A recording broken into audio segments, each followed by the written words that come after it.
جن لوگوں نے روزے رکھنے ہوتے ہیں ان کی صحت پہ اس سے کوئی فرق نہیں پڑتا کہ سردیوں کے روزے ہوں گے یا گرمیوں کے، وہ تو رکھنے ہی رکھنے ہیں۔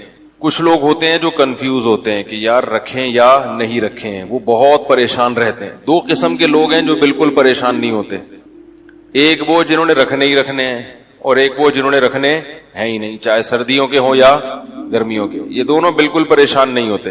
جو درمیان والا طبقہ ہے نا، جو سوچتا ہے کہ رکھوں کہ نہیں رکھوں، رکھنے کہ نہیں رکھنے، وہ کیا رہتا ہے؟ پریشان۔ حضرت حکیم اختر صاحب رحمہ اللہ تعالی ایک بات فرمایا کرتے تھے کہ پریشانی کو اگر دور کرنا چاہتے ہو تو شان کو پرے کر دو۔ پریشانی کا مطلب پریشان، شان کو کیا کر دو؟ شان کا مطلب ہماری بھی کوئی شان ہے، ہماری بھی کوئی سوچ ہے، کوئی سوچ نہیں ہے۔ اللہ جو کہے گا وہ ہم کریں گے۔ گرمی ہے، سردی ہے، خزاں ہے، بہار ہے، روزہ تو بہرحال روزہ ہے، وہ تو رکھنا ہے۔ تو اس سے انسان سکون میں رہتا ہے۔ ہمیشہ وہ شخص پریشانی والی زندگی گزارتا ہے جو کسی بھی معاملے میں کنفیوز ہوتا ہے۔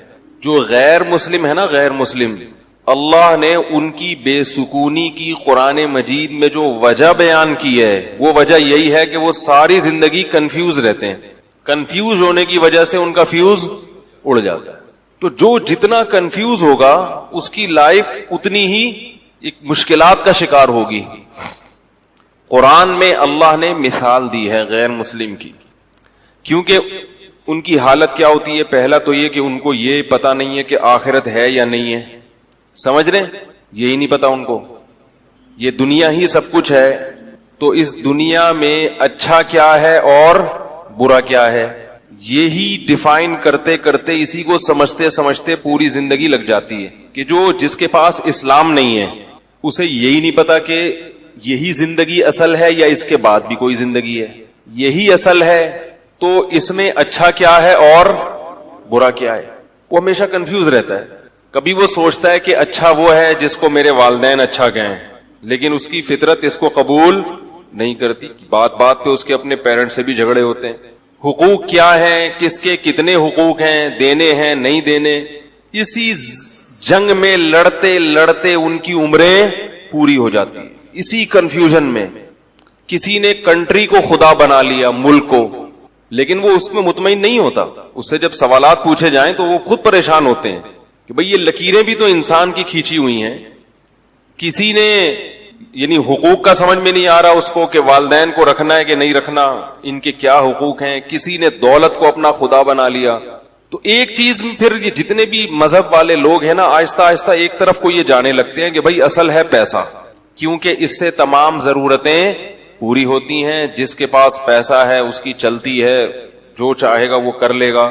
لیکن اللہ تعالی نے انسان کی صلاحیتیں محدود رکھی ہیں۔ پیسے سے ساری چیزیں حاصل نہیں ہوتی۔ پیسے سے ساری چیزیں حاصل ہوتی تو بہت سے پیسے والے لوگ ان کو مٹھائی سے پرہیز نہ ہوتا، کیا خیال ہے؟ بہت سے پیسے والے لوگ گوشت سے ان کو پرہیز ہوتا ہے، بہت سے پیسے والے لوگ بہت ساری چیزوں سے محروم ہوتے ہیں، نیند کی گولیاں کھانی پڑتی ہیں۔ تو اسی کنفیوژن میں نا کہ صحیح کیا ہے غلط کیا ہے، اللہ نے اس کی ایک مثال دی ہے۔ فرمایا کہ كظلمات في بحر اللجي يغشاه موج من فوقه موج من فوقه سحاب۔ ایسی زبردست مثال ہے نا خاندانی، اس سے بہتر مثال غیر مسلم کی اور کافر کی دل کی حالت کو ڈیفائن کرنے کے لیے ہو ہی نہیں سکتی۔ خود یہ قرآن کی بہت بڑی بلاغت ہے۔ یعنی مجھے اور آپ کو اگر کہا جاتا کہ ایک آدمی حیران ہے، سرگردان ہے، اس کے پاس لائف سٹائل ہے ہی نہیں کہ صحیح کیا ہے غلط کیا ہے، وہ روزانہ صبح اٹھ کے سوچتا ہے کہ میں صحیح سمت میں جا رہا ہوں کہ غلط سمت میں جا رہا ہوں، کیا کرنا ہے کیا نہیں کرنا، تو اس کی جو حیرانی ہے، پریشانی ہے، اس کو آپ مثال سے واضح کریں تو ہم کتنی ہی مثالیں لے کر آتے۔ قرآن نے جو مثال پیش کی ہے اس مثال سے بہتر مثال نہیں ملے گی۔ قرآن نے کہا کظلمات، کئی اندھیرے ہوں، مثال دی ہے اس کی پریشانی کو، جیسے آپ کسی روڈ پہ چل رہے ہیں، راستے پہ چل رہے ہیں، اب راستہ نظر ہی نہ آئے آپ کو، اگر یا آپ کو یہی نہ پتا ہو کہ میں جس راستے پہ چل رہا ہوں یہ میری منزل تک جا بھی رہا ہے کہ نہیں جا رہا۔ دیکھو آپ بائی روڈ کوئٹہ جا رہے ہیں، آپ نے گاڑی لے کے نکال لی, لیکن کوئی سائن بورڈ نظر نہیں آ رہا جو بتا رہا ہے کہ یہ کوئٹہ یہاں سے اتنے کلومیٹر ہے. کوئی سائن بورڈ یہ نہیں بتا رہا کہ یہ حیدرآباد جا رہے ہیں. اب آپ چلتے چلے جا رہے ہیں تو ہر لمحہ آپ کی ٹینشن بڑھتی چلی جائے. یار میں دور ہو رہا ہوں یا قریب ہو رہا ہوں, یہ کہیں ایسے ہی تو نہیں قیامت تک چلتا ہی رہوں گا میں. جیسے وہ جنازہ لے کے چلے تھے نا چرسی, نئے لوگ بھی آتے ہیں نا, ایک چرسی کا انتقال ہو گیا, چرسی کی موت ہو گئی, تو باقی چرسیوں نے کہا یار اس کا کیا کریں, پیسے ویسے تو ہوتے نہیں دفنانے کے. انہوں نے کہا فی الحال لے کے چلو, دیکھتے ہیں کیا کرنا ہے. چرسیوں میں بڑا ایکا ہوتا ہے آپس میں. تو انہوں نے اس کو جنازے کو چارپائی اٹھائی اور ایسے ہی لے کے چلتے گئے. جب جنازے کو لوگوں نے دیکھا تو آپ کو پتا ہے ایک ایک کر کے کندھا دینے آتا, تو جو نیا آدمی کندھا دینے آتا گیا, پرانے والے کھسکتے چلے گئے. ٹھیک ہے, اب رش لگ گیا لوگوں کا, جنازہ ہے, جا رہے ہیں, پتہ ہی نہیں کہاں جانا ہے. شہر ختم ہو گیا. خیال یہ تھا کہ بھئی شہر کے باہر قبرستان ہوگا, اس کے لواحقین کہیں گے اب یہاں کو ٹرن مارو, ادھر کو ٹرن, لیکن چلتے جا رہے. جس نے کٹنا تھا کٹ گئے, جو آخر میں 4 آدمی رہ گئے وہ تو نہیں جنازہ اتار سکتے, وہ جا رہے ہیں. کافی دیر بعد ان کو خیال آیا کہ یار اس کو اتارنا کہاں ہے بھائی, اس کو اتارنا کس کا ہے, یہ کون ہے, کس کا ابا ہے, کس کا بیٹا ہے, کس کا بھائی ہے, کس کا چاچا ہے, کس کا ماموں ہے, پتہ ہی نہیں چل رہا. تو چلتے چلے جا رہے ہیں. تو آپ کو منزل ہی کی خبر نہ ہو کہ جانا کہاں ہے, تو آپ چلتے چلے جائیں گے اور ٹینشن آپ کی بڑھتی چلی جائے گی. جیسے اس جنازے کی چارپائی والوں کی ٹینشن بڑھ رہی تھی, یار کدھر ٹکائیں اس کو. تو اللہ نے مثال دی ہے کہ ظلمات فی بحر, فرمایا بہت سارے اندھیرے ہوں اور کوئی شخص سمندر کی تہ میں ہو. فی بحر لجی, سمندر بھی بہت زوردار لہروں والا گہرا سمندر جس کی گہرائی میں بہت زیادہ اندھیرا ہوتا ہے. وقت بھی رات کا ہو. یغشاہ موج من فوقہ موج, موج کے اوپر موج چڑھی ہوئی ہے, ایسی گہرائی والا سمندر. من فوقہ سحاب, اور کالی رات میں بادل بھی ہوں کالے جو ستارے اور چاند کی روشنی سے بھی رکاوٹ بن رہے ہوں. اور اندھیرے کا یہ عالم ہے اذا اخرج یدہ لم یکد یراہا, جب اپنا ہاتھ نکال کے وہ دیکھنا چاہتا ہے تو اس بات کا کوئی امکان ہی نہیں ہے کہ ہاتھ بھی دیکھ سکے, یعنی کہ ہاتھ دیکھ نہیں پا رہا, یہ ممکن ہی نہیں ہے, اس کا بھی تصور نہیں ہے. حضرت حکیم الامہ مولانا اشرف علی تھانوی رحمہ اللہ تعالی کی جو تفسیر ہے نا بیان القرآن, ایسی خاندانی تفسیر میں نے آج تک نہیں دیکھی. اس کی اردو بہت گاڑی ہے, اس لیے عام لوگوں کی سمجھ میں نہیں آتی. تو خاص طور پہ جو اہل علم حضرات ہیں, میں تو چھوٹا منہ بڑی بات ہوگی, لیکن میں ان سے بڑوں ہی کی نسبت سے ایک بات کہتا ہوں کہ اپنے مطالعہ میں بیان القرآن کو لازمی شامل کرو. حقیقی معنوں میں قرآن کی تفسیر ہے, دائیں بائیں نہیں ہوتا, موضوع من گھڑت ضعیف روایتیں نہیں ہوتی, ٹو دا پوائنٹ بات ہوتی ہے, اور قرآن کو حل کیا ہوتا ہے. ایران توران نہیں ہے اس میں. بعض تفسیروں میں ایسا ہوتا ہے کہ اللہ کا کلام کم ہے, آپ کا اپنا پروگرام اس میں زیادہ. پھر ہر شخص نے تفسیر کو بھی اپنے حساب سے ڈھالنے کی کوشش کی ہے, ہر آدمی نا آیتوں سے اپنے مطلب نکال کے اس کو. تو بیان القرآن ایک ایسی تفسیر ہے اردو میں مگر گاڑی اردو ہے, ٹو دا پوائنٹ بات ہوتی ہے, ایسا خاندانی ترجمہ, ہوائی فائرنگ نہیں ہے اس میں. ترجمہ کیسا خاندانی کہ اگر انہوں نے کہیں ہی کا لفظ بڑھایا ہے تو حاشیہ چڑھایا کہ میں نے اس ترجمے میں ہی کیوں بڑھایا ہے, یہ کس قاعدے سے, عربی کے کس قاعدے سے استدلال کیا ہے. بھی کا لفظ بڑھایا ہے تو حاشیے میں عربی میں لکھا ہے کہ یہ بھی میں نے کیوں بڑھایا ہے, اس میں بھی کا لفظ کیوں بڑھایا. ایک ایک لفظ میں کہیں عظیم کا لفظ بڑھا دیا, کہیں تنوین سے کیا استدلال, یعنی اتنی عربی گرامر کی باریکیاں ہیں کہ وہ علماء ہی سمجھ سکتے ہیں کہ یہ کیسی تفسیر, عوام کو کی پلے پڑنے والی نہیں ہے. یہ بھی پہلے بتا دوں, اردو بہت گاڑی ہے اس کی. تو بیان القرآن میں یہ لکھا ہے, اس میں بلاغت کے نکات بھی ہوتے ہیں. انہوں نے لکھا ہے کہ ہاتھ کی مثال اللہ نے کیوں دی ہے. اذا خرج یدہ, اللہ نے کہا کہ اتنا اندھیرا ہے کہ ہاتھ نکال کے دیکھنا چاہے تو وہ بھی نظر نہیں آتا. فرمایا اس لیے کہ ہاتھ کو اپنے حساب سے قریب اور دور کر سکتے. بعض لوگوں کی دور کی نظر کمزور ہے, بعض کی قریب کی نظر کمزور ہے. ہاتھ کے علاوہ جو ہے نا, ہاتھ جب آپ ایسے کریں, ایسے کر لو, تھوڑا دور کر لو, یوں آنکھیں پھاڑ کے تھوڑا سا, اور اپنے حساب سے مینج کر سکتے ہو آپ اس کو. اپنا ہاتھ بھی اگر سجائی نہیں دے رہا, کس قدر اندھیرا ہوگا. تو اللہ فرماتے ہیں اس شخص کی مثال ہے کس کی, جس کے پاس ہدایت کی روشنی نہیں ہے, جیسے یہ حیران سرگردان سفر کرے گا، اب اس کو کیا پتا کہ اگلا قدم میں نے کہاں رکھنا ہے، اگلے قدم میں کھائی ہے یا پھول بچھے ہوئے ہیں یا قالین بچھے ہوئے ہیں. ساری زندگی اسی قسم پرسی میں گزارے گا جو شخص. اس کی دل کی حالت کیا ہوگی، دماغ کی حالت کیا ہوگی، کیسی پریشانی ہوگی. یہ دنیا کا عذاب ہے ان لوگوں کے لیے جو شریعت کو فالو نہیں کرتے، ہر شخص کو خوش کرنے کی کوشش میں لگے ہوئے ہیں. داڑھی کیوں نہیں رکھی جاتی، لوگ کیا کہیں گے. تو کیا بغیر داڑھی والوں سے لوگ خوش ہیں بھائی؟ میں اچھا نہیں لگوں گا، ملا سے لگوں گا، لوگ کیا کہیں گے. تو بھائی لوگوں کا تو میں تو اب تو مجھے تو یوٹیوب پہ جب سے آیا ہوں نا، کوئی صفائی پہ بیان کرو، اس بیان پہ پھر کمنٹس آتے ہیں. ابھی میں نے الہدا انٹرنیشنل پر بیان کیا، میں نے یہ نہیں کہا کہ معاذ اللہ وہ فرحت ہاشمی صاحبہ معاذ اللہ کوئی غلط خاتون ہے یا وہ غلط کام کر رہی ہیں، یعنی جو درس قرآن کے حوالے سے یا ان کے درس اچھے نہیں ہیں، کچھ بھی نہیں. میں نے کہا ایک اختلافی مسئلہ بیان کیا کہ بھئی ان کے اس مسئلے سے ہمیں کیا ہے اختلاف، تو وہ بھی تو بیان کرتی ہیں نا. بھئی جمہور امت کے خلاف انہوں نے ایک مسئلہ بیان کیا، اس پہ تو کوئی نیگیٹو کمنٹ نہیں کرے گا. ہم نے بتایا کہ بھئی وہی مسئلہ درست ہے جو جمہور امت کا ہے، اس پہ دلائل دے دیے. کوئی طنز نہیں، کوئی کیچڑ نہیں، کوئی کفر کے فتوے نہیں، کوئی گمراہی کے فتوے نہیں. لیکن آپ دیکھو اس پہ کمنٹس. آج میں دیکھ رہا تھا کسی فیس بک پہ، ابے ان لوگ کو تو اپنے بزرگوں کی جو ہے نا وہ غلط باتوں کو سیدھے کرنے سے فرصت ہی نہیں ملتی. بھائی ہم نے بزرگوں کی بات کب کی ہے، اس میں قرآن و سنت کی بات کی ہے. اور اگر بزرگ کی بات کر رہے ہیں تو ہم اپنے نہیں، وہ آپ کے بھی بزرگ ہیں، وہ ساری امت کے بزرگ ہیں. امام شافعی صرف ہمارے تھوڑی ہیں، امام احمد ابن حنبل صرف ہمارے تھوڑی ہیں. کسی نے یہ بھی کمنٹس کیے کہ امام ابو حنیفہ اگر پوری امت میں اکیلے چل رہے ہوں تو بھی تو آپ جمہور سے ہٹ کے امام حنیفہ کی بات کو مانتے ہو. پہلی بات یہ کہ امام ابو حنیفہ پر آج کے لوگوں کو قیاس نہیں کیا جا سکتا، وہ مجتہد تھے.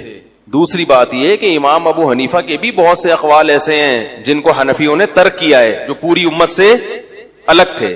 میں ان کی مثال دوں گا تو بات لمبی ہو جائے گی. تو اس لیے وہی بات ہے کہ ایک بات کرو پھر اس پہ کمنٹس، پھر بات کرو تو کوئی فائدہ نہیں ہے. حضرت مولانا طاہر جمیل صاحب سے ملاقات ہوئی، انہوں نے فرمایا کہ چھوڑ دو پبلک کو اپنے حال پر، یہ کبھی بھی آپ کو جینے، ان کا کام ہے منفی چیزیں نکال کے بس کچھ نہ کچھ کرتے رہنا. تو یہ کوئی اختلاف کی مسئلہ، اختلاف اور فرقواریت کی بات نہیں ہے کہ ایک عالم اگر اپنی رائے بیان کرے دلائل سے دوسرے کے احترام کے ساتھ، تو اس کا یہ مطلب نہیں ہوتا کہ ہم دوسرے کو غلط سمجھ رہے ہیں یا سارے سلسلے غلط ہیں، بس میں ہی جنت میں جاؤں گا باقی سارے کہاں جائیں گے، جہنم میں. ایسا یہ مقصد نہیں ہوتا. تو خیر، تو اللہ تعالی نے یعنی دنیا میں سزا کیا دی ہے. میں یہ عرض کر رہا تھا کہ ہم دنیا کو خوش کرنے کے لیے کام کرتے ہیں مگر دنیا خوش. ایک اور چھوٹی سی بات کر دوں، بات چل پڑی ہے. کسی نے ابھی یہ بھی کہا کہ یہ مفتی طارق صاحب جو ہیں کروڑوں روپے کما رہے ہیں یوٹیوب سے. یہ کیا کر رہے ہیں؟ ایک دھیلا بھی نہیں کما رہا، ایک سکہ رائج الوقت بھی نہیں کما رہا. نہیں آ رہی بات؟ میرا جو اپنا چینل ہے وہ بھی ابھی تک ہم نے رجسٹرڈ نہیں کیا، اور میرے بیانات سے لوگ کروڑوں روپے کما چکے ہیں جن پر میں نے کوئی پابندی نہیں لگائی اور ان سے ایک روپیہ بھی نہیں مانگا. یہ اتنا بڑا ظرف مولویوں ہی کا ہوتا ہے سمجھ رہے ہیں. حالانکہ میں اگر ان سے کہوں کہ آپ 80% مجھے دیں گے، 20% آپ رکھیں گے، تو ان کو ماننا پڑے گا یہ، اور وہ پھر بھی مجبور ہوں گے کیونکہ وہ میرے بیانات سے اتنے پیسے کما رہے ہیں. نہیں آ رہی میرا خیال ہے بات؟ پھر بھی نہیں میں کہتا ان سے، مجھے غیر اخلاقی حرکت لگتی. ٹھیک ہے یار، کمانے دو، بیان تو پھیلا رہے ہیں نا، تبلیغ تو ہو رہی ہے. لیکن اس کے کچھ نقصانات سامنے آئے ہیں.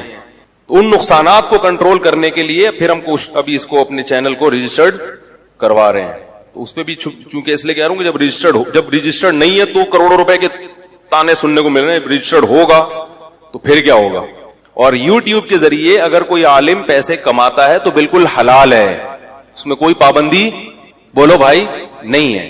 اگر میں بھی کمانا شروع کر دوں تو مجھے بھی اس پہ پھر صفائی پیش کرنے کی ضرورت نہیں رہے گی. جائز ہے بالکل یہ، اس لیے کہ یہ لوگوں سے نہیں کمائے جا رہے ہیں.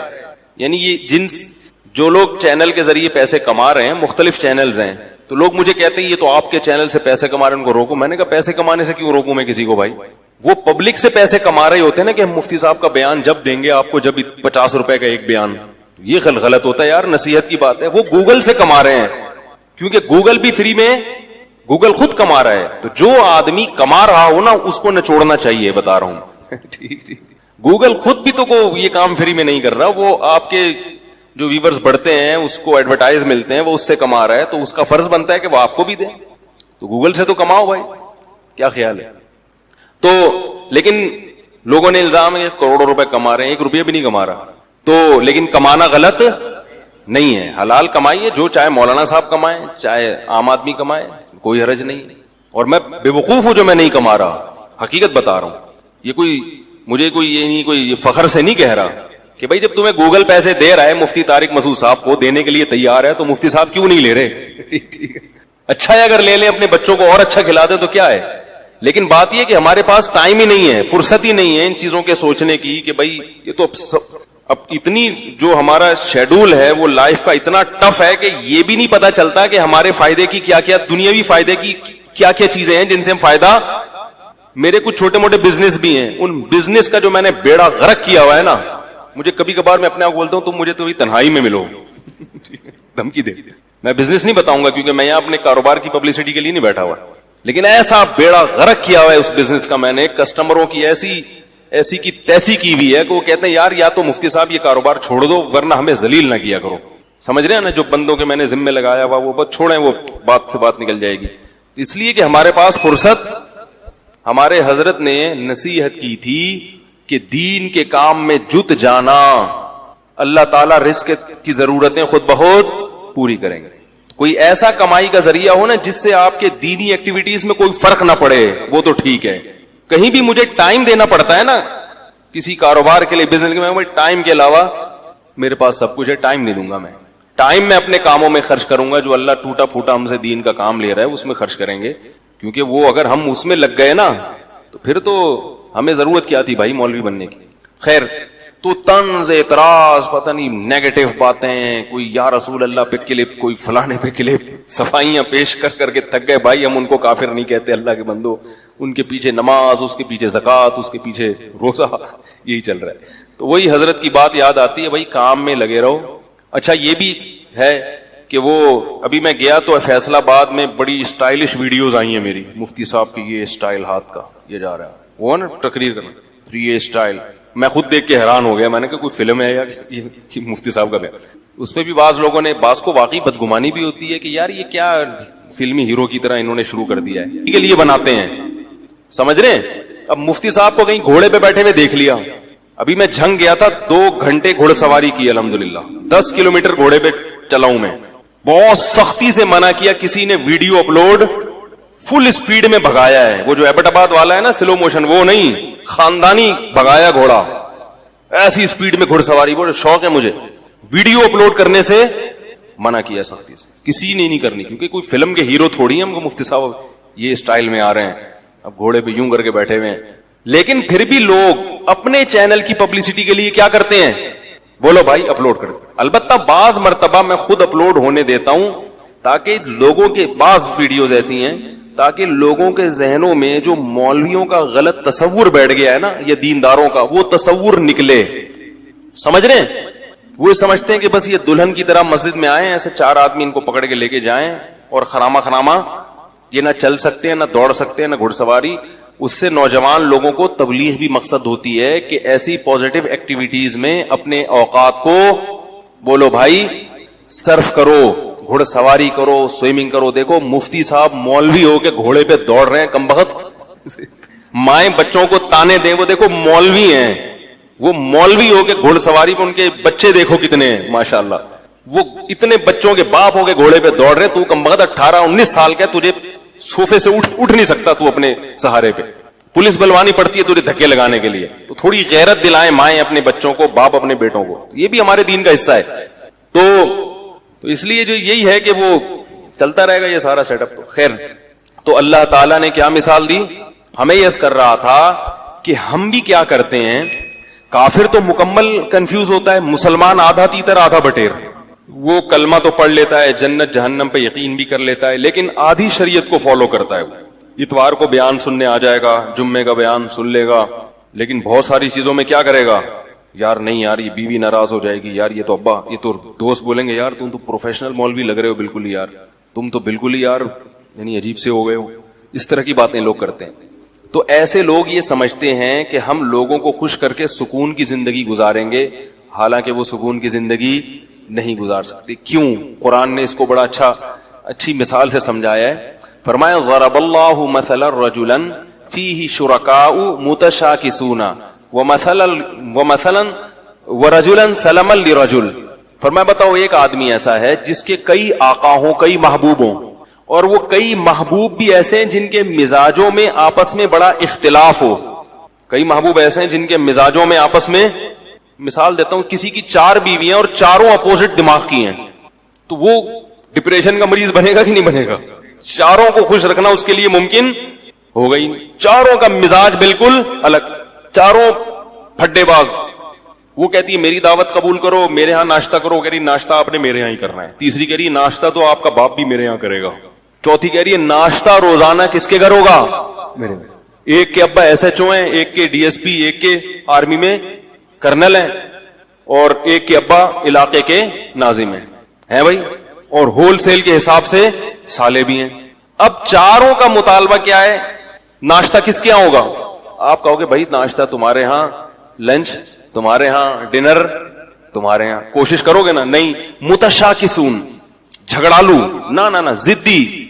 بول دیا ناشتہ آپ نے کہاں کرنا ہے, ادھر کرنا. پڑھے گا کہ نہیں پڑھے گا؟ یہ ٹینشن سے بولے گا بھائی 4 پراٹھے تھوڑی کھا سکتا ہوں میں, چلو ادھر بھی ناشتہ کر لیا, ادھر بھی کر لیا, ادھر بھی, پھر لنچ میں یہی پھڈے بازی. تو چاروں کو خوش رکھ سکتا ہے؟ بولو بھائی, نہیں رکھ سکتا. ایک کہہ رہی مجھے اپنے ساتھ سفر پہ لے کے جاؤ, دوسری کہہ رہی اس دفعہ سفر پہ میں نے جانا ہے, تیسری کہہ رہی اس دفعہ تو ان دونوں نہیں جانا, میں نہیں جانا ہے. وہ قرآن اندازی کرے گا نہیں, قرے کو ہم نہیں مانتے, چلو بیگم تمہیں اس دفعہ تمہیں لے جاتا ہوں, اگلے چکر میں تمہیں نہیں, اسی دفعہ میں نے بھی. متشاکسون کا مفہوم سمجھا رہا ہوں آپ. پھڈے باز, ہر ایک کی خواہش ہے کہ ابھی میری جو چاہت ہے اس کو پورا کرو. بھائی آپ پورے ہو جاؤ گے, اس میں نہیں ہو سکتا. 4 دوست ہیں, کوئی بھی 4 محبوب ہیں, یا 3 ہیں, یا 2 ہیں, یا کئی سارے ہیں. اللہ فرماتے ہیں یہ شخص کبھی بھی سکون کی زندگی, بولو بھائی. آپ کہیں گے پھر میں 4 کی ترغیب کیوں دیتا ہوں جب سکون اللہ خود کہہ رہے ہیں. بھائی وہ اس لیے کہ ایسا ہوتا نہیں ہے کہ چاروں, ایک کا ناشتہ کر لو, ایک کے لنچ کر لو, ایک کے ڈنر کر لو, اگلے دن پھر ناشتہ یہاں کر لو. تو باریاں شریعت نے اسی پھڈے سے بچنے کے لیے, پھر بھی نہیں ہے تو پھر جاؤ ڈاکٹر کو دکھاؤ. ایسا بھی ہوتا ہے بعض دفعہ. ہم کب کہتے ہیں کہ لڈو کھانے کی نیت سے کرو؟ ہم تو کہتے ہیں بھائی جہاد ہے, پٹو گے, ٹھیک ہے, یہ تو ہم پہلے کہتے ہیں. ثواب ملے گا مگر پٹنے کا الگ ملے گا اور شادی کا الگ سے ملے گا. تو ضرورت ہے معاشرے کی. تو اللہ تعالیٰ فرماتے ہیں کہ ایک آدمی ہے ایسے ہیں جس کے محبوب ہیں, جس کے کئی خدا ہیں. ایک خدا کو خوش کرتے ہو, دوسرا خدا ناراض ہو جاتا. دوسرا وہ ہے سلم الرجل, جس کا صرف ایک آقا ہے, اس کو پتا ہے صرف میں نے اس کو خوش کرنا ہے, اس کی چاہتوں کو پورا کرنا ہے. فرمایا بتاؤ هل یستویان مثلا, کیا سکون اور اطمینان میں دونوں برابر ہو سکتے ہیں؟ آج مسئلہ یہ ہے کہ ہم نے ایک اللہ کو محبوب حقیقی بنایا ہی نہیں ہے. جمعے کی نماز پڑھ لیتے ہیں اللہ کو خوش کرنے کے لیے, ایک آدھ روزہ بھی رکھ لیتے ہیں اللہ کو خوش کرنے کے لیے, عید پہ نہا بھی لیتے ہیں اللہ کو خوش کرنے کے لیے. لیکن بہت سارے کام ہیں جن سے اللہ ناراض ہو رہا ہے, مگر بیوی بچے خوش ہو رہے ہیں, وہ بھی چلے گا ساتھ میں. جہیز بھی لے رہے ہیں, نفس خوش ہو رہا ہے اس سے, سود بھی کھا رہے ہیں, بینک کی جاب بھی کر رہے ہیں. رمضان میں جس دن دیکھا کہ یار ذرا آج بڑا مشکل لگے گا, آفس میں دل نہیں لگے گا اگر میں نے کچھ کھایا پیا نہیں, تو روزہ گول. ایک صاحب کا میرے پاس فون آیا کہ حضرت میں وہ 11 بجے آفس آیا ہوں, میں نے سوچا تھا کہ اگر گرمی سخت ہوئی تو چھوڑ دوں گا, گرمی کم ہوئی تو رکھ لوں گا, تو 11 بجے میں نیت کر سکتا ہوں, آج موسم اچھا ہے. میں نے کہا یار تم عجیب آدمی ہو, رکھنا ہے بھائی, یہ تو رکھنا ہی رکھنا ہے. تو کبھی کسی کو معبود, کبھی کسی کو معبود, تو اس سے لوگ کیا ہوتا, اور یہ سب کیا ہیں, ایک دوسرے کے مخالف بھی ہیں. ساری مخلوق کو, سارے انسانوں کو آپ کبھی بھی خوش, سارے رشتہ داروں کو خوش نہیں کر سکتے. اماں کو خوش کرو تو بیوی ناراض, بیوی کو خوش کرو تو اماں ناراض, بہنوں کو خوش کرو تو بیگم ناراض. عجیب سا حساب چل رہا ہے. تو کہیں بھی نہیں ہو سکتا. اس لیے ایک قانون بنا دو بھائی, ہمارا رب کون ہے؟ اللہ ہے, سب سے پہلے وہ ہے, باقی سب اس کے بعد. ناراض ہوتے ہو تو ہوتے رہو, تم نے بھی مر کے مٹی ہو جانا ہے, ہم نے بھی مر کے مٹی. عزت کرو گے تو اچھی بات ہے, نہیں کرتے تم نے بھی مٹی. جنہوں نے عزت کی ہے فرعون کی ہے بھائی, فرعون بھی گیا اور وہ عزت کرنے والے بھی گئے. فرعون غرق نہ بھی ہوتا تو بھی اب تک تو ویسے ہی مر چکا ہوتا. تو وہ رنگ رلیوں پہ زمانے کی نہ جانا اے دل, یہ خزاں ہے جو انداز بہار آئی ہے. جتنی مردی عزت ہو, شہرت ہو, مٹی میں دفن کرنے کے بعد نا 2-4 دن کے بعد کوئی بھی یاد نہیں کرتا. ایسی دنیا کی حقیقت ہے. شہرت سے تو کبھی بھی متاثر نہیں ہونا چاہیے, اپنی بھی یا کسی اور کی بھی.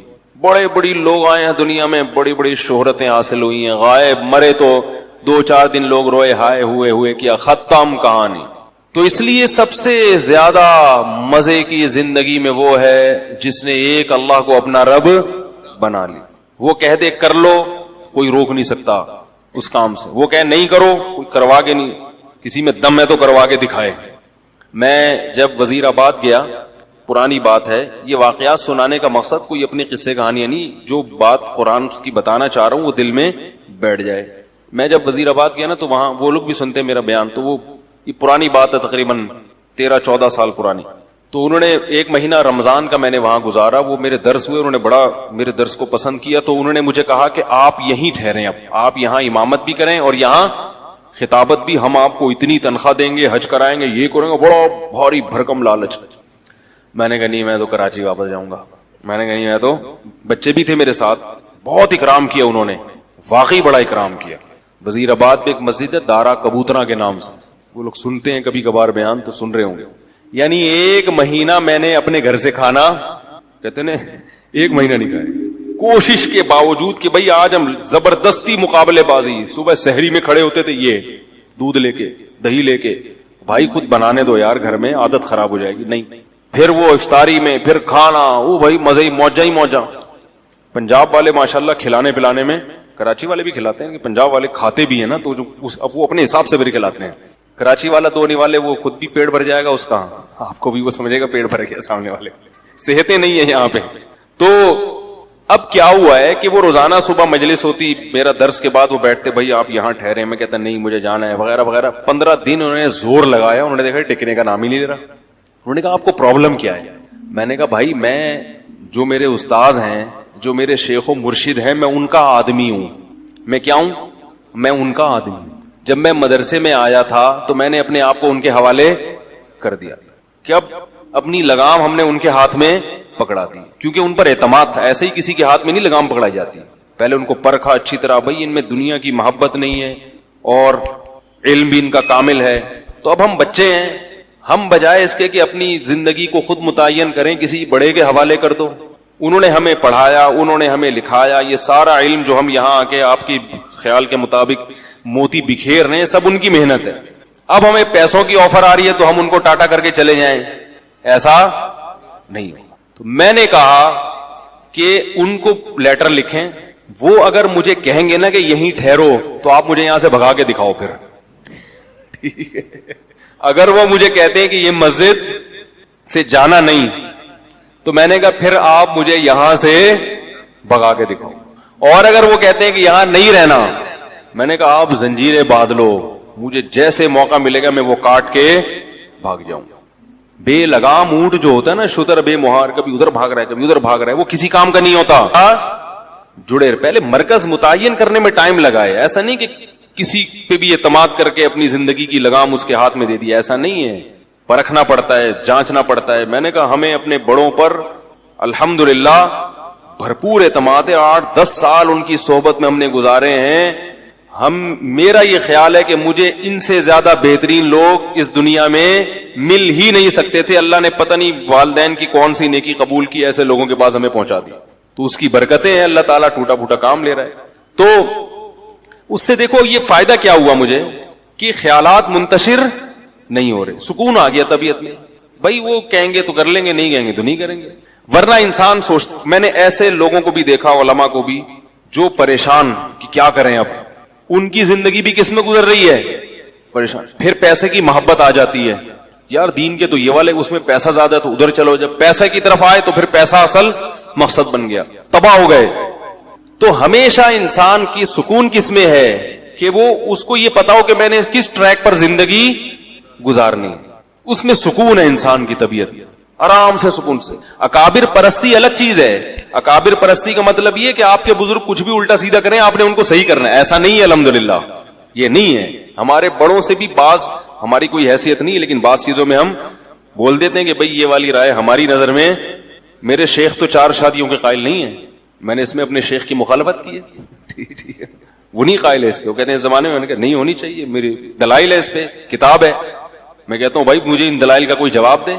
شیخ کے بارے میں یہ تصور کہ بھائی وہ دوسرے کاموں میں مشغول ہیں, دین کے کاموں میں, ان کو اس ٹاپک پر سوچنے کا موقع اگر وہ سوچتے تو وہ بھی یہی کہتے جو میں کہہ رہا ہوں. نہیں موقع ملا تو چھوڑو ان کو اپنے حال پہ, آپ اپنا. لیکن ان کا بھی ظرف اتنا بڑا ہے کہ ان کو بھی پتا ہے کہ اس کی ایک اس بارے میں رائے ہے, اور جو چیز حلال ہے اس میں وہ پابندی. تو یہ بھی تو سلیکشن ہے نا ہماری, کہ ایسے لوگوں کو ہم نے سلیکٹ کیا ہے. ان کو بھی پتا ہے کہ حدود سے مرید کو اپنے حدود اللہ سے باہر. بعض شیخ کیا کرتے ہیں, مرید نے شادی کی خانقاہ سے کک آؤٹ, یا مرید نے کوئی ٹوپی ٹرینڈ نہیں کروائی تو خانقاہ سے کک آؤٹ. تو بھائی یہ ٹرینڈ وینڈ یہ جو شریعت تھوڑی ہے, یہ تو حدود اللہ پر قائم. خیر, تو سکون کس میں ہے؟ سکون ایک کو بڑا بنانے میں, اور وہ اصل کون ہے؟ اللہ. اس کو بڑا بنا لو, زندگی خدا کی قسم بڑی مزے کی گزرے گی.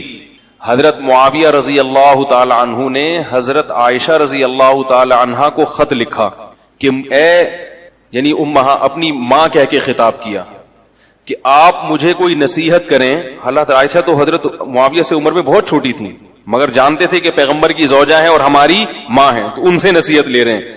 فرمایا نصیحت مختصر ہو, جامع ہو, مختصر ہو. حضرت عائشہ نے نصیحت کی کہ جو لوگوں کو خوش کرنے کے لیے اللہ کو ناراض کرتا ہے, اللہ اس کو لوگوں کے حوالے کر دیتے ہیں, اور پھر لوگ بھی اس سے خوش نہیں ہوتے. اور لوگوں کی ناراضی کی پرواہ کیے بغیر اللہ کی رضا میں لگا رہے تو لوگ بھی کیا ہو جاتے ہیں؟ بالآخر خوش ہو جاتے ہیں. اس طرح کا مفہوم ہے, پورے الفاظ نہیں ہے یہ. تو ایک کو اگر اللہ خدا بنا لیا جائے نا, بس وہی ہے, تو سب سے پہلا فائدہ کیا ہوتا ہے زندگی میں؟ سکون. آپ کو منزل کا پتہ چل جاتا ہے.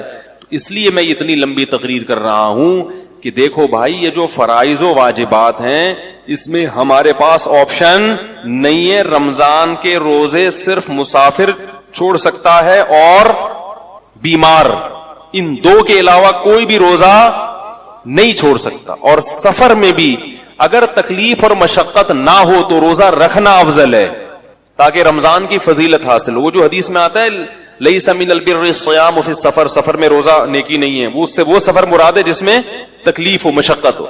آج کل جہازوں کے سفر ہیں, ٹرینوں کے سفر ہیں, بسوں کے سفر ہیں, بہت آرام سے روزہ رکھ سکتے ہیں, نہیں چھوڑنا چاہیے, اس میں فضیلت سے محروم ہو جائیں گے رمضان کی. تو اس لیے پہلا تو یہ کام کرنا ہے کہ ہمت کرنی ہے, کسی نے بھی ایک بھی روزہ قضا, بولو بھائی. اس کے آخرت کے فائدے تو بہت ہیں جو آپ علماء سے سنتے رہتے ہیں, میں کچھ دنیا کے فائدے آپ کو بتا دیتا ہوں. آخرت کے فائدے تو بہت ہیں نا, وہ تو آپ کو خود محسوس ہوگا جب روزہ رکھتے ہیں. رمضان کے آخری عشرے میں دل نرم ہو جاتا ہے. اللہ نے روزے دار کا جو بھوکا پیاسا رہتا ہے نا, اس کے لیے جنت میں الگ دروازے بنائے ہیں, اور ان کے نام کیسے رکھے ہیں؟ ریان, سیراب کرنے والا, کیونکہ اس نے اللہ کی خاطر پیاس برداشت کی. اللہ اس کو اپنی دست رحمت سے سیراب کریں گے الگ سے. اور یہ عبادت مسلمانوں کے علاوہ کسی اور کے پاس نہیں. کہیں آپ نے دنیا میں سنا کہ فلاں قوم کے ہندوؤں کے روزے آئے ہوئے, سارے ہندو بھوکے پیاسے؟ کہیں بھی نہیں. وہ رکھتے ہوں گے شاید, کوئی ان کے پنڈت رکھ لیتے ہوں, نہ سکھوں میں نہیں. مسلمانوں کا جیسے ہی رمضان آتا ہے پوری دنیا میں ایک بہاریں چھا جاتی. یہ اس کی علامت ہے کہ اسلام زندہ اور جیتا جاگتا مذہب ہے, زندہ مذہب ہے, تھکا ہوا مرا ہوا بیمار مذہب نہیں ہے. پوری دنیا میں ہلچل مچ جاتی. جو روزے نہیں بھی رکھتے نا, وہ تھوڑے سے ٹریک پہ وہ بھی کم از کم افطاری میں تو بیٹھ ہی جاتے ہیں. وہ بھی یہ اللہ کی بڑی رحمت ہے. ٹھیک, یعنی اثر تو ان کی زندگی میں ہی پڑتا ہے نا, ان کی بھی کھانے پینے کی ٹائمنگ تھوڑی سی چینج ہو جاتی. تو روزے کے اخروی فائدے کیا ہیں وہ تو ایک الگ بات ہے. روزے کے صحت کو کیا فائدے ہوتے ہیں اگر وہی آپ لوگ کو پتا چل جائیں تو میں کہتا ہوں وہی چیز ایسی ہے جو انسان سے روزے رکھوا دے. بھوکا رہنا صحت کے لیے انتہائی مفید ہے. پہلی بات یاد رکھو, بھوکا رہنے سے صحت کو کوئی نقصان نہیں ہوتا, کوئی نقصان نہیں. وقتی نقصان کو نقصان نہیں کہتے ہیں. دیکھو جب آپ ایکسرسائز کرتے ہو, صبح صبح اٹھ کے جاگنگ کرتے ہو, وقتی نقصان تو اس میں بھی آپ کی انرجی یوٹیلائز ہو گئی, آپ تھک گئے, پسینہ نکلا, تھکاوٹ, سانس پھول گیا, تھوڑی دیر تک آپ سے ہلا بھی نہیں جائے گا. یہ نقصان نہیں ہے. کیوں؟ یہ وقتی نقصان ہے جو آپ کو آگے بڑے بڑے نقصانات سے بچا رہا ہے. ہوتا ہے کہ نہیں ہوتا؟ تبھی ڈاکٹر کہتے ہیں ایکسرسائز کرو, یہ کرو, وہ کرو, ہلو جلو. آپ کہو یار میں نیچے پڑا ہوا ہوں تو میری انرجی کیا ہو رہی ہے؟ اسٹور ہو رہی ہے. ٹھیک ہے, کیا کرنا ہے اسٹور کر کے؟ بھائی انرجی کو یوٹیلائز کرو. تو ہماری انرجی یوٹیلائز ہونے کے بہت سارے طریقے ہیں, انرجی سرو ہونے کے بہت سارے, وہ سارے طریقے صحت کے لیے ضروری ہیں. مثلاً انرجی کو سرو کرنے کا دیکھو, اس کی میں مثال دیتا ہوں. دریا میں پرانا پانی نکلتا ہے تو نیا پانی, بول لو یار, آئے گا نا. اگر دریا میں پانی کھڑا رہے کہ پانی اسٹور ہے, دریا طاقتور ہو, نہیں ہوگا, سڑ جائے گا, کیڑے پڑ جائیں گے. پانی نکلے گا, پرانا پانی کنویں سے پرانا نکلے گا تو نیا پانی آئے گا. کنواں بھرا رہے گا. کنواں خالی جب ہوگا جب پرانا نکل رہا ہے اور نئے پانی کی جگہ نہیں ہے, یہ پیچھے نیا پانی ختم ہو گیا ہے. تو ہماری جو انرجی ہے نا, یہ دریا کے پانی کی طرح ہے, یہ سرو ہوتی رہے گی, یوٹیلائز ہوتی رہے گی, اور نئی خوراک جسم میں جاتی رہے گی. تو یہ دریا کی طرح ہمارا بلڈ کیا کرے گا؟ سرکولیٹ کرتا رہے گا اور تازہ ہوتا رہے گا. تو میرا ایک بیان تھا نا کہ جو خواتین نسل روکتی ہیں ان کی صحت خراب ہو جاتی ہے, اس میں بھی میں نے یہ بات سمجھائی ہے کہ نسل جب بڑھتی ہے اور خوراک صحیح ملتی رہے عورت کو, تو وہ بلڈ جو ہے نا نیا تازہ بنتا ہے, دوبارہ سے وہ فریش ہو جاتی ہے اور ان کی صحت زیادہ اچھی ہوتی ہے بنسبت ان خواتین کی جو بچوں کی پیدائش کو روک لیتی ہیں. وہ جلدی بوڑھی ہو جاتی ہیں. لیکن یہ ضروری ہے کہ خوراک پراپر ملتی رہے, اس لیے کہ آپ کنویں سے پانی تو کھینچ کے نکال رہے ہیں, نیا پانی زمین میں ہے ہی نہیں, پھر تو وہ ختم ہو جائے گا. ورزش کرنے والا آدمی کھاتا ہے نہیں اور ورزش کرتا رہتا ہے, وہ تو سوکھ کے, یا کسی خاتون کے بچوں کی ولادت تو ہو رہی ہے مگر پراپر خوراک نہیں مل رہی, مل بھی رہی ہے تو غلط ناقص خوراک مل رہی ہے. اس کو کھجور اور دودھ, جو ایک میں اکثر مثال دیتا ہوں, بتاتا رہتا ہوں, بھائی کھجور اور دودھ جو ہے نا یہ اپنی خوراک کا حصہ بنا لیں, بچوں کا بھی, خواتین کا بھی, خاص طور پہ جو خواتین بچوں کو فیڈ کرا رہی ہیں یا جو پریگنینسی ہے جن کو, کھجور اور دودھ اس قسم کی چیزیں کھانی چاہیے. نبی صلی اللہ علیہ وسلم نے کھجور کو پاکیزہ پھل قرار دیا ہے. پاکیزہ کا مطلب کیا ہے؟ یہ بادی نہیں ہے, اس سے خراب خون پیدا نہیں ہوتا, اچھا صالح خون پیدا ہوتا ہے, اس سے پیغمبروں کی خوراک ہے. تو اب میں یہ عرض کر رہا تھا کہ ہماری انرجی جو سرو ہوتی ہے اس کے بہت سارے اللہ نے طریقے رکھے جو سارے ضروری ہیں. ایک طریقہ یہ کہ آپ ورزش کریں, اس سے انرجی. ایک طریقہ یہ جسم سے پسینہ نکلے. ایک طریقہ یہ ہے کہ آپ جو ہے عورت کے لیے جیسے بچے کو فیڈ کرائے, اس سے بھی انرجی سرو ہوتی ہے. اس کی نکاح کے بعد انسان کی انرجی زیادہ خرچ ہوتی ہے. تو یہ سارے طریقے. اس طرح ہجامہ جو کرایا جاتا ہے, خون نکالا جاتا ہے, اس سے بھی آپ کی صحت. بھائی آپ ویسے کسی کو خون دیں, سب ڈاکٹر کہتے ہیں خون دینے سے صحت خراب نہیں ہوتی, بلکہ میں ایسے لوگوں کو جانتا ہوں ہر 6 مہینے میں خون دے رہے ہیں اور 10 سال سے ان کو کوئی بیماری نہیں ہوئی, ہر 6 مہینے میں خون دے دیتے ہیں, کیونکہ پرانا خون نکلتا ہے, نیا بنتا ہے, تو بیماریوں کو ڈیرا جمانے کا موقع ملتا ہی نہیں ہے. اسی طرح یاد رکھیں کہ کچھ وقت کے لیے سپلائی کو روک لینا, خوراک کی سپلائی کو روک لینا, تاکہ میدا جو ہے نا, میدا اور ہماری باڈی, وہ جتنے ہمارے جسم میں فاسد مادے ہیں ان کو استعمال کر کے کام میں لے آئے, کچرا جل جائے, سمجھ آئی, تاکہ بیماری کے جتنے امکانات تھے وہ سارے امکانات کیا ہو جائے, ختم ہو جائیں. تو یہ بھی ہماری صحت کے لیے اتنا ہی ضروری جتنا ایکسرسائز کرنا ضروری ہے. کیسے سمجھائیں یار, ہے نا کئی ہفتوں. تو کیا ہوتا ہے, ہم جب کھا رہے ہیں, پراٹھے بھی کھا رہے ہیں اور پتہ نہیں کیا کیا کھا رہے ہیں, جائیدادیں بھی کھا رہے ہیں, بہن کی وراثت بھی کھا رہے ہیں, بیوی کا مہر بھی کھا لیا, رشوت بھی کھا لی, اور کیا کیا کھا لیا. اب وہ تمام چیزیں ہماری ایکسرسائز سے یوٹیلائز نہیں ہوتی. یہ غلط فہمی ہے, ایکسرسائز ہر چیز کا آخری حل نہیں ہے, پھر بھی وہ کہیں نہ کہیں کونے کھانچوں میں رہ جاتے ہیں. اب میں دیکھو میڈیکل سائنس کی زبان نہیں استعمال کروں گا کیونکہ میں ڈاکٹر نہیں ہوں. بعض لوگ کہتے ہیں ڈاکٹروں کی جگہ آ کے نا بڑے فنٹر گیری کر رہے ہیں, ان کو کیا بتا. تو میں تو اپنی زبان میں آپ کو سمجھاؤں گا نا, یا جو بالکل سادہ زبان میں, کیونکہ میں ڈاکٹر تھوڑی ہوں. لیکن یہ صحت کے بنیادی اصول ہیں اور یہ ڈاکٹر بھی کہتے ہیں. آپ سرچ کرو, آپ کو پتا چلے گا. جو گوروں کی بنائی ہوئی ویب سائٹس ہیں ان میں آپ جاؤ جو اوتھینٹک ہیں, وہ بھی اس بات کا اقرار کرتے ہیں کہ روزہ رکھنا انسان کی صحت کے لیے انتہائی ضروری. آپ کو پتا ہے گورے اس پر آ رہے ہیں کہ ہفتے میں 5 دن کھاؤ, 2 دن فاسٹنگ. یہ بالکل اسلام ہے. نبی صلی اللہ علیہ وسلم نے ہفتے میں 2 دن روزہ رکھنے کا حکم دیا, سنت ہے, پیر اور جمعرات کا روزہ. گورے بھی یہ تحقیق کر رہے ہیں کہ 5 دن کھاؤ, 2 دن بولو بھائی ناغا کرو. تو ہوتا کیا ہے کہ جب ہم بھوکے رہتے ہیں, وقتی طور پہ کمزوری ہوتی ہے, روزے میں ظاہر ہے کمزوری ہوتی ہے, ایسے فریش نہیں ہو. اثر کے بعد تو ایسے مرجے سے میں دیکھتا ہوں اثر کی نماز میں جو وہاں بیٹھا ہوا ہے تو ادھر بیٹھا ہوا ہے, کوئی کسی پہ اعتراض نہیں کر رہا, اور بعض دفعہ اس میں یہ بھی ہوتا ہے کہ چونکہ بھوک پیاس ہوتی ہے کمزوری، تو کمزوری میں انسان کو غصہ زیادہ آتا ہے، تھوڑا سا چھیڑ دو تو ایسا چھڑے گا پھر وہ کھڑی کھڑی سنائے گا. دیکھیں دودھ کی دکانوں پہ، پکوڑوں کی دکانوں پہ افطاری کے وقت میں بڑے پڈے ہو رہے ہوتے ہیں.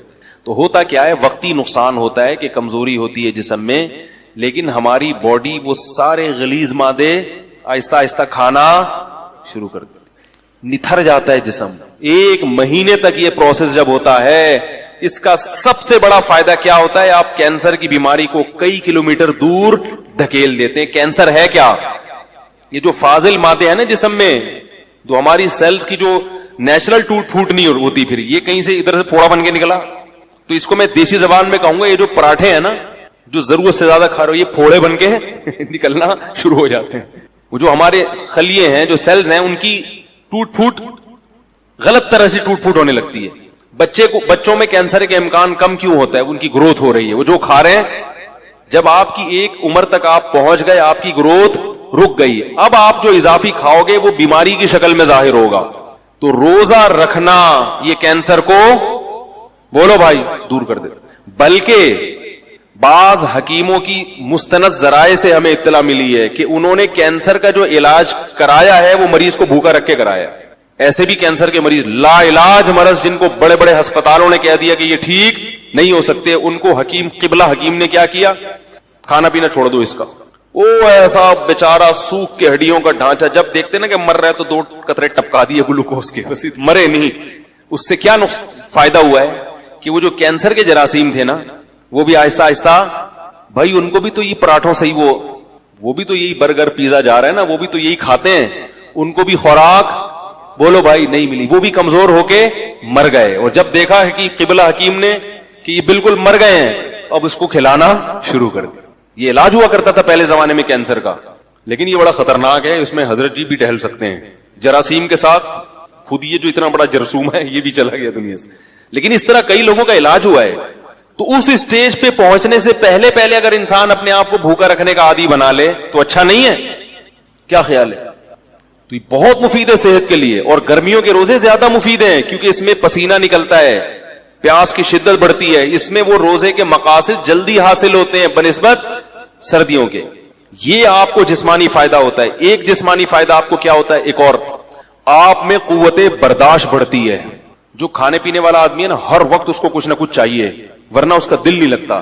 جب آپ کئی گھنٹوں بھوکے رہتے ہیں تو آپ بھوکے رہ کے بھی کام کرنے کے عادی ہو جاتے ہیں. اس کا فائدہ کیا ہوگا کہ آپ اس عادت کو مینٹین رکھ سکتے ہیں پھر پورے سال، کہ یار میں رمضان میں اتنا تھوڑا کھا کے اتنا اچھا چلا ہوں، تو اب میں دوپہر کھانا تھوڑا کھا کے کیوں نہیں چل سکتا. تو پورے سال پھر آپ کم کھانے پہ گزارا کر سکتے ہیں. اور اگر کم کھانے پہ آ گئے تو بیماریاں ویسے ہی، سارے مسائل ہی زیادہ.